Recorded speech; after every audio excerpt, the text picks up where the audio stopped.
आई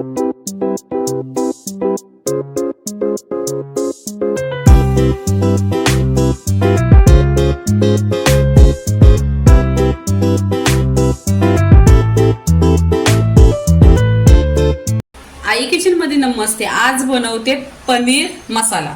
तर इथे मी पनीर घेतलेला आहे, पाव किलो स्वच्छ धुतलेला आहे। त्याला आहे ना कट करून घ्यायचं।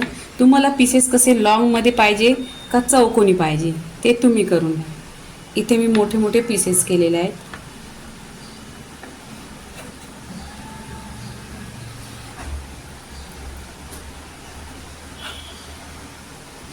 इथे पहा छान असं कट करून घ्यायचं। पहिल्यांदा आहे ना पनीर स्वच्छ धुवायचं बरं, नाही तर पनीरचा पण असा वास येतो। आणि फ्रेश पनीर घ्यायचा, एकदम फ्रेश घ्यायचं। इथे पहा मी असं चौकोनी केलं छान असं। इथे गॅसवर कढई ठेवलेली आहे, त्याच्यामध्ये 1 चमचा तेल टाकलेले आहे। तेल छान असं गरम झालं पाहिजे। गरम झाल्यानंतर पनीर आपण त्याच्यामध्ये टाकायचं। पनीरला छान असं 10 मिनिटांना फ्राय करून घ्यायचं। तेलावर फ्राय केल्याने टेस्ट खूप छान येतो आणि पूर्णपणे पनीरचा कच्चा पण निघतो। इथे पहा पूर्णपणे संपूर्ण ह्याच्यामध्ये टाकायचं।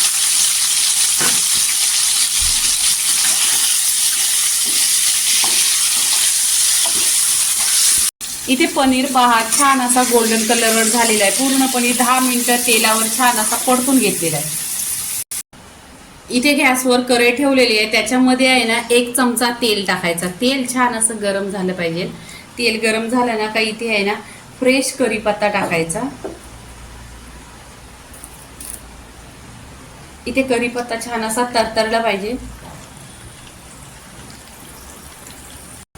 इथे आहे ना 2 ते 3 कांदा कट केलेले आहेत। कांदा छान असं गोल्डन कलर करून घ्यायचा, तेलावर परतून घ्यायचं।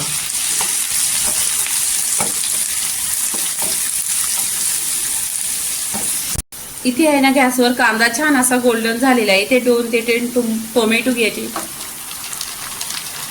इथे कांदा गोल्डन झालेला आहे, तिथे 2 ते 3 टोमॅटो टाकलेले। टोमॅटो छान असं तेलावर परतायचं। टोमॅटो सॉफ्ट होण्यासाठी इथं चवीनुसार मीठ टाकायचं। इथे मीठ टाकलेलं आहे आणि तेलावर परतायचं। तेलावर छान असं परतून झालंय।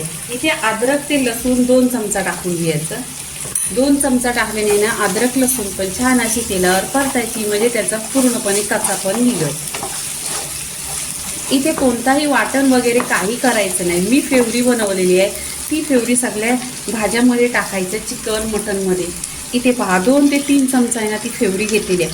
त्या फेवरीमध्ये मसाला वगैरे आहे, गरम मसाला पण आहे, तेजपत्ता पण आहे। इथे पहा सगळे मसाले आहेत। आता इथे आहे ना तेलावर छान असं परतून घ्यायचं। 10 मिनिटं छान असं परतायचे। 10 मिनिटं इथे परतून झालेले आहे। आता इथे आहे ना मी पाणी टाकणार आहे। पाणी नेहमीच कोमट करून घ्यायचं। पाणी कोमट घेतल्याने आहे ना भाजी खूप टेस्टी होते आणि लवकर होते आणि तरी पण खूप छान येते। इथे पूर्णपणे 1 ग्लास पाणी टाकलेलं आहे। आता पाणी टाकल्यानंतर आहे ना छान अशी इथे उकळी आणायची आणि इथे आहे ना 1 चमचा गरम मसाला टाकायचा, कारण सगळे मसाले घरातले सुके मसाले आहेत ना ह्या फेवरीमध्ये आहे। आणि कांदा खोबरा सगळे मसाले त्याच्यामध्ये, गरम मसाला वगैरे टाकायची काही गरज नाही। तर इथे आहे ना छान अशी उकळी करायची। इथे छान अशी उकळी आलेली आहे, तर इथे आहे ना पनीर टाकायचं। जे पनीर फ्राय केलेले ते टाकायचं। लवकर पनीर नाही टाकायचं, लास्टला टाकायचं। 10 मिनिटं छान असा मसाला शिजल्यानंतर आहे ना पनीर टाकायचं, कारण पनीरला आहे ना शिजायला जास्त वेळ नाही लागत। इथे पहा 10 मिनिटं झालेली आहे। छान अशी आहे ना इथे पनीर शिजलेलं आहे पूर्णपणे।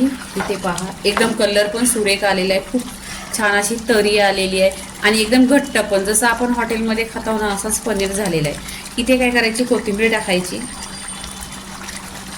कोथिंबीर टाकल्यानंतर पण मिक्स करायची। मिक्स केल्यानंतर आहे ना छान अशी आहे ना भाकरी बरोबर 1 नंबर लागते। आता आपण आहे ना इथे प्लेटमध्ये काढून घ्यायची। इथे पहा पूर्णपणे पनीरची रेसिपी झालेली आहे। बाजरीच्या भाकरीची 1 नंबर लागते आणि जशी आपण हॉटेलमध्ये खातो अशीच आहे। टेस्ट पण आणि ग्रेव्ही पण आणि कलर एकदम छान आहे। तर पूर्णपणे पनीरची रेसिपी झालेली आहे। लाईक करा, शेअर करा, सबस्क्राईब करा आणि नेहमीच खात राहा। धन्यवाद।